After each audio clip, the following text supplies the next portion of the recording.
C'est pourquoi aujourd'hui, j'ai décidé, avec mes amis élus, et juste 2 mots pour vous dire, en fait l'action se poursuit puisque j'ai décidé dans une demi-heure de commencer une grève de la faim devant l'Assemblée nationale pour qu'il y ait une prise de conscience de la classe politique aujourd'hui de la situation des communes pauvres comme Sevran.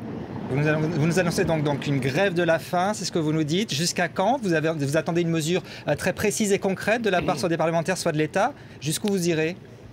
On attend des mesures j'attends avec les élus des mesures très concrètes de l'État, puisque je vous dis, il y a un vote dans cette Assemblée mardi prochain. Et j'espère que ce vote, la répartition notamment de la dotation de solidarité urbaine, aille aux villes les plus en difficulté, qui permettra à une ville comme Sevran d'avoir ces 5 millions qui derrière nous permettront d'emprunter de l'argent. Ça veut dire une grève de la faim jusqu'à mardi, quoi qu'il arrive ?